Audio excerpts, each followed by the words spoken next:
Hello everyone, welcome to all of you. So dear students, in this session we will have a discussion on the questions of general aptitude which has been asked on 14th February afternoon session. ठीक है, तो चलिए बात करते हैं. As I am having some of the questions which are purely memory based. ठीक है, let's check it out how we can solve the questions. So the very first question we are having which is related to the figure. ठीक है, एक छोटा सा figure आपको दिया है. Here we are having three figures. So consider the below diagram first, second और third. और the next figure in this sequence should be, आपको बताना है नेक्स्ट फिगर कौन सा होगा और ऑप्शंस अवेलेबल है. ठीक है, now first of all we need to understand here what pattern we are having. We can understand here the triangle shape and this dot is there. So triangle is there in the first row. Okay, look at triangle is shifted in the second row, triangle is shifted in the third row. तो ma'am first second third, तो surely in the next figure the triangle should shift in the fourth row, है ना. first second third है तो triangle fourth row में आना चाहिए. triangle fourth row में यहाँ है और किसी भी फिगर में नहीं है. Can you see? If I will go only with this one then I can proceed with this will be my surely answer. But एक बार और नजर डाल लेते हैं इस डॉट की पोजीशन पे भी. तो ट्रायंगल की पोजीशन के हिसाब से तो आंसर बी आ रहा है. Look at the position of dot. Dot is there in third row. Dot is there in the third row. ठीक है, नहीं, आई थिंक ये यहाँ थर्ड में नहीं होना चाहिए था. Dot should be there in the fourth row. ठीक है, फिर dot is there in the third row, dot is there in the first row. तो देखो पहले फोर्थ में है, यहाँ फोर्थ पे होना चाहिए. फोर्थ में है, यहाँ थर्ड में है, यहाँ फर्स्ट में है. तो which row is missing? Ma'am only row number 2 is missing. Can we see? Only row number 2 is missing. Here we are having dot in the second row. No it's not, no it's not, no it's not. तो यहाँ surely my answer should be option B only. You can consider this. यहाँ ये नहीं होगा, इसको हटा दिया जाए. एक काम करते हैं, ठीक है, बस just 1 minute, remove this one.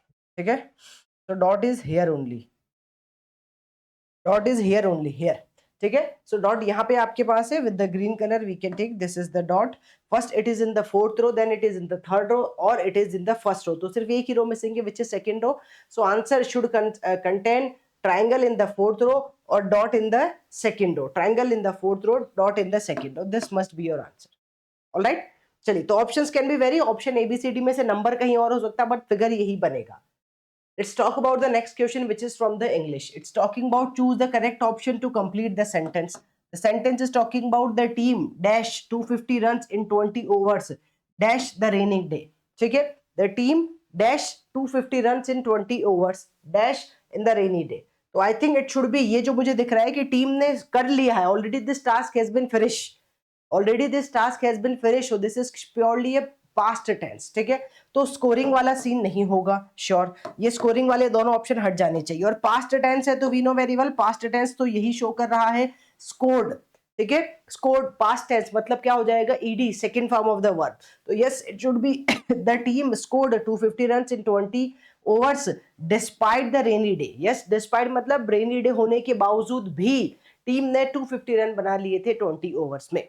ठीक है, तो yes this should be the answer which is here in the option A. ये भी नहीं होगा बिकॉज यहाँ स्कोर का सेकंड फॉर्म नहीं आ रहा है. This is not the past tense. It's not giving me the idea कि ये पास्ट टेंस है कि नहीं है. तो इसलिए दिस इज द पक्का आंसर, मतलब फाइनल आंसर. ठीक है, so we already had a discussion. Let's talk about this question of the logarithm. It's talking about log x to the base 2 plus log x to the base root 2 equals to 48 and we need to find out here the value of x. ठीक है, चलो solve करते हैं थोड़ा सा systematically. Here I can write down log x to the base 2. Okay, और ये था log x to the base root 2. All right, it is equals to 48. इस पे हम बाद में आएंगे, पहले यहाँ थोड़ा चेंजेस करते हैं. This to remain as it is log x to the base 2 as it is. ये जो आ रहा है इसको हम लिख सकते हैं log x to the base 2 divided by, ठीक है, क्योंकि मुझे चेंजेस करने होंगे. If I need to go with the changes तो मुझे थोड़े से चेंजेस यहाँ करने होंगे. Divided by log root 2 base 2. दिखाई दिया आपको मैंने क्या चेंजेस किए? बिकॉज यहाँ बेस 2 है और यहाँ बेस रूट 2 है. You are not able to even multiply divide comparison कुछ नहीं कर सकते लॉग में until and unless you are having the same base. अगर सेम बेस नहीं है तो आप वहां कुछ भी नहीं कर सकते. तो मैम बेस सेम बनाना होगा. यहाँ तो 2 है, यहाँ 2 बना दिया, यहाँ पे भी मैंने 2 बना दिया. That is equals to 48. We know very well यहाँ जो ये वैल्यू लिखी है ना, दिस इज नथिंग बट, इसके पीछे का फंडा बता देते हैं. log a to the base b, I can write down it as an log a to the base n. ठीक है, divided by log b to the base n. ऐसा हम लिख सकते हैं, ये हम अच्छे से जानते हैं. We use to learn this property in the logarithm. हम ये लॉग में बेसिक प्रॉपर्टी पढ़ते हैं. ठीक है मैम, अब थोड़ा इसको अच्छे से सॉल्व कर दिया जाए. ऑलराइट, तो here I can go with this is log x to the base 2, this is log x to the base 2, और ये जो आ रहा है ना 2 और √2, एक काम करें क्या, इस √2 को हम चलो अभी एक बार लिख लेते हैं as it is. √2 is nothing but 2 power 1/2, यहाँ 2 एज इट इज रहेगा, ये 2 पावर 1/2 आगे आ जाएगा बेटा। Can we write down this is log 2 to the base 2, और उस 2 की पावर 1/2 है। We know very well log a power m is nothing but m into log of a, तो m आगे आ जाएगा, और ये log 2 base 2 will give you the one result only. ठीक है, दिस इज इक्वल टू 48। तो when I will go with this one, यहाँ से बन जाएगा वैल्यू आपके पास बेटा कितना, log x to the base 2 plus यहाँ था log कितना था भाई, log x to the base 2 ही था। ठीक है, log x to the base 2, और ये 1/2 था, ये 1/2 का 2 ऊपर आ जाएगा। कैन यू सी, ये log 2 base 2 is nothing but 1 only, ये वैल्यू आपके पास 1 बन जाएगी, log a to the base a1। ठीक है, ये 1/2 ऊपर आ जाएगा तो 2 हो जाएगा, इज इक्वल टू 48। तो we are having here thrice of log x to the base 2 equal to 48। तो log x to the base 2 equal to कितना आ जाएगा, 48 डिवाइडेड बाई 3 मतलब 16। Now I need to find out here the value of x only, तो log x ठीक है to the base 2 equal to 16, so value of x is nothing but 2 power 16। तो यहाँ options जो अवेलेबल थे उसमें से आपका आंसर आना चाहिए 2 power 16। I am not having exact options here, but जो ऑप्शंस अवेलेबल थे मेरे पास तो आई थिंक एक भी ऑप्शन नहीं है। ठीक है, बट ऑप्शन नहीं है तो what ever it is you can write down accordingly this one, it should B 2 power 16। अगर ये कैसा था, ठीक है, ऑप्शंस में था तो ऑप्शन के हिसाब से, NAT था तो उसको सॉल्व करके हम वैल्यू लिख सकते हैं। ऑलराइट, चलिए let's proceed here with one more question of the English. It is talking about क्या, फिर से बेसिक ग्रामर की बात की गई। देखो बिफोर दिस वीक 14-15 के वीक से पहले मैंने आपको कहा था कि on the basis of 7th and 8th फरवरी paper we should go here with the basics grammar. आपको वर्बल के अंदर ग्रामर और टेंसेस को पढ़ना चाहिए। Here you can see the questions has been framed from the grammar as well as from the tenses. So the incident that happened is that an animal has fallen into dash pit. The animal is dash elephant. It is very surprising to see that the elephant is in the pain dash miserable as it has क्या है, look the crowd. It has to look, इसको देख लेते हैं क्या लिखा है। ये लाइन क्या लिखी गई है, इस लाइन को पढ़ लिया जाए।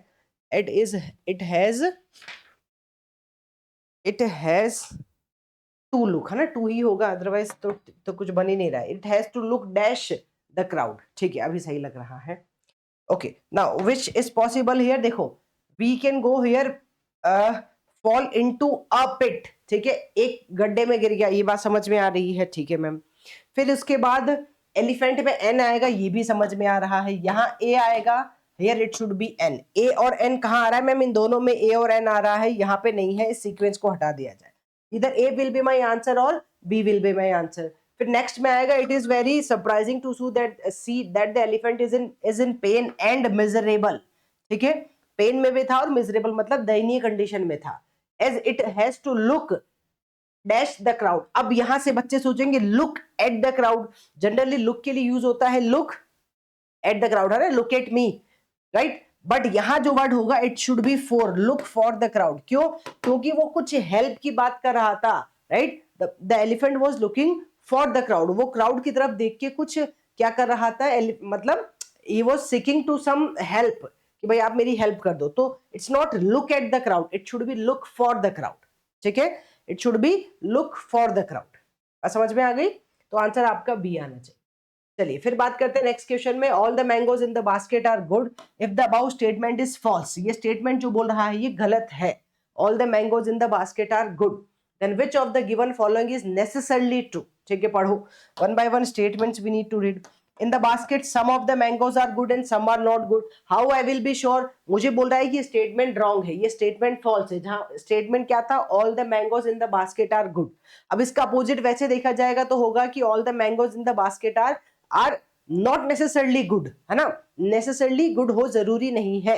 ठीक है, ये बात फॉल्स में आ सकती है। But in the basket some of the mangoes are good and some are not good, मुझे कैसे पता कि सम गुड है और सम नॉट गुड है। ऐसा भी तो हो सकता है कि सारे के सारे ही गुड ना हो, है ना, सम की जगह ऑल आर नॉट गुड, ऐसा भी हो सकता था। तो this is not giving me clarity, मतलब कंफ्यूजन की स्टेट है, क्लियरिटी नहीं है। Let's come to the second one, no mango in the basket is good. Again ये भी मुझे श्योरिटी नहीं दे रहा है कि बास्केट में उसने लिखा all the mangoes in the basket are good, तो all the mangoes in the basket are not good भी तो हो सकता है, या ठीक है फ्यू ऑफ द मैंगोज भी तो गुड हो सकते हैं, तो it's still it's not giving you clarity, तो ये भी आंसर नहीं बनना चाहिए। All the mangoes in the basket are not good, फिर से वही बात कि all the mangoes in the basket, अब यूजुअली बच्चा यही सोचता है कि all the mangoes in the basket are good है, तो उसका अपोजिट होगा all the mangoes in the basket are not good. ठीक है, अरे बाबा नॉट गुड तो ये खुद ही कह रहा है ना, अगर ये स्टेटमेंट फॉल्स है, मेरी बात समझना, ये स्टेटमेंट फॉल्स है तो इसका मतलब ये हुआ ना कि all the mangoes in the basket are not good, तो आप इस स्टेटमेंट की वापस कैसे बात कर सकते हैं, तो आई डोंट थिंक ये आंसर क्लियर होगा।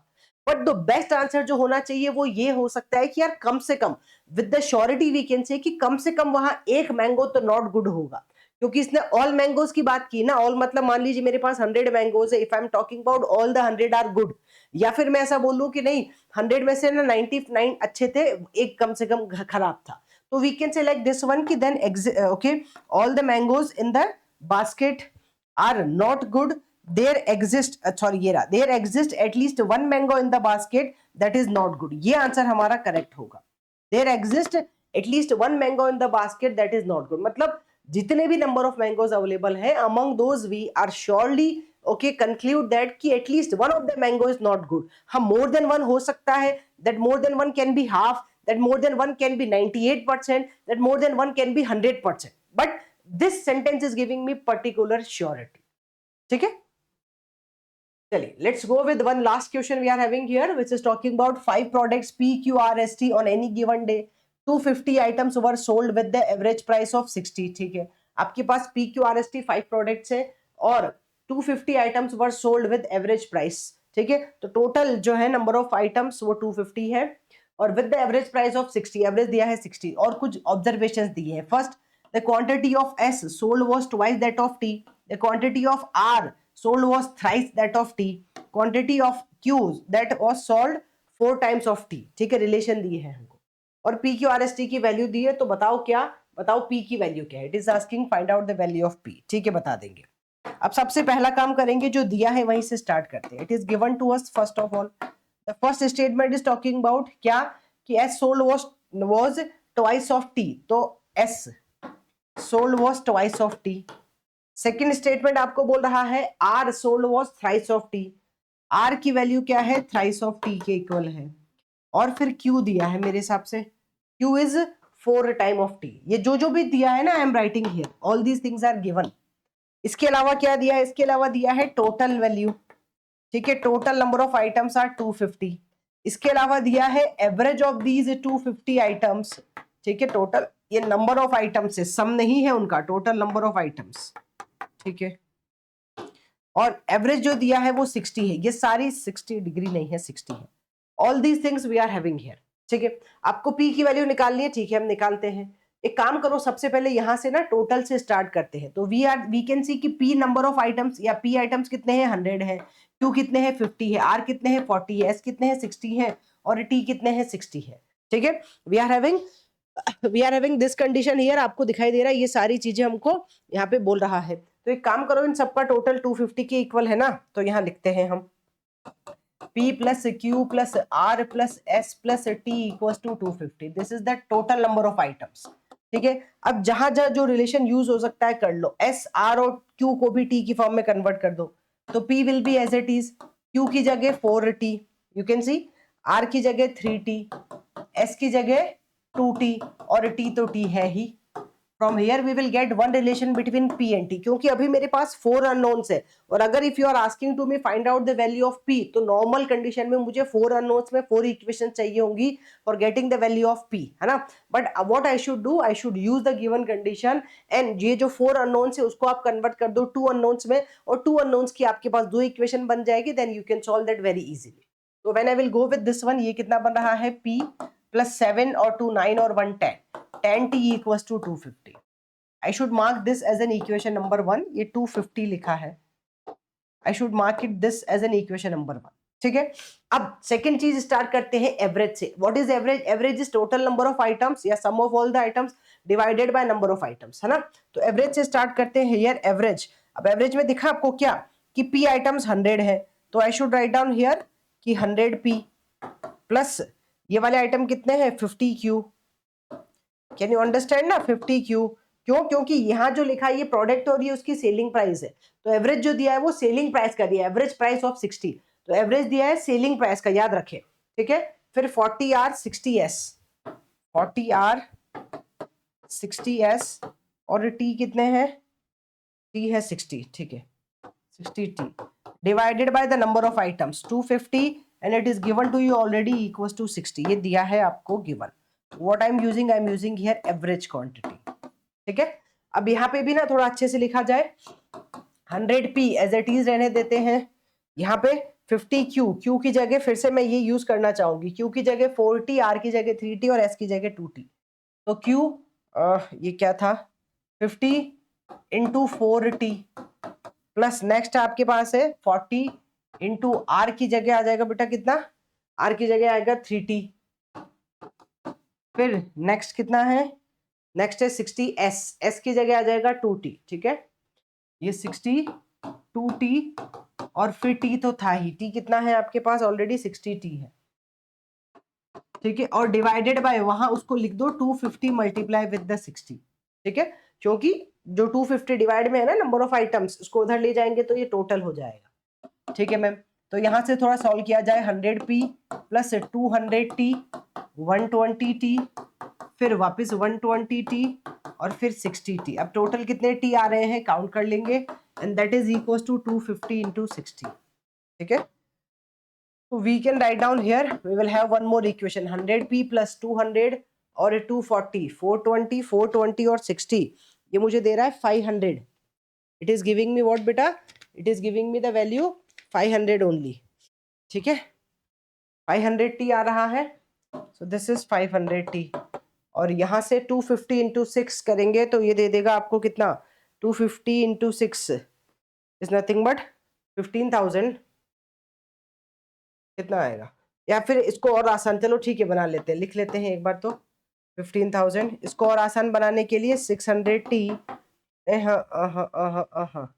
पी और टी में है ना, हाँ ठीक है चलेगा, पी और टी में है, इसको रुक जाओ, इसको रुक जाओ थोड़ा और, ठीक है डायरेक्ट नहीं लिखते हैं, let it be as it is 250 into 60, इसमें से ना कैंसिल आउट कर देते हैं, we can go with this one, क्योंकि मेरे पास जो एक इक्वेशन आई थी वो भी पी और टी में थी, तो I should go here with this one also in terms of the P and T, इसको भी पी और टी की फॉर्म में ही रखते हैं बेटा, ठीक है, तो ज्यादा आसानी रहेगी, चलिएगा मैम। तो I should go here with 25 10 times 25 20 times 25 4 time, ठीक है, और कुछ कैंसिल हो रहा है, हाँ हो रहा है, और कुछ क्या हो रहा है, और कुछ ये हो रहा है मैम 4 4 5 जा और 4 से 15 टाइम्स, ये हो रहा है बस, p plus 5t equals to 150 कुछ आ रहा है मेरे पास, आप चेक कर लें एक बार, I am getting here p plus 5t equals to 150, this is my second equation. अब मेरे पास दोनों इक्वेशन फर्स्ट और सेकंड जो दोनों आई है ना बेटा, वो दोनों किस फॉर्म में है, p और t की फॉर्म में है, now I can go with, question थोड़ा सा आपको लेंथी लग रहा है बट क्वेश्चन है तो आसान ही, question is little bit lengthy but this is easy, अच्छा p plus 10t equals to 250, sorry, p plus 10t equals to 250, while here we are having p plus 5t equals to 150, p plus 5t equals to 150, let's find out the value, minus minus minus p से p गया, 5t equals to 50, मतलब t की value आपके पास आ रही है 50 क्यों भाई, 5t equals to 100, so t की वैल्यू आपके पास आ रही है बेटा 20, you need to find out the value of p, तो p plus 10 into 20 equals to 250, तो value of p is 250 minus 200, मतलब p की वैल्यू आ गई कितनी बेटा आपके पास 50, and I think the question is asking about the value of p only, where we are having the options, ठीक है, options है, ऑप्शन ये रहा answer which is option B for Bombay which is talking about 5050, ठीक है। So I'm having all these questions, and whatever the questions we are having, all these are memory based questions. Once the response sheet will be released, we will discuss the remaining questions with the exact data.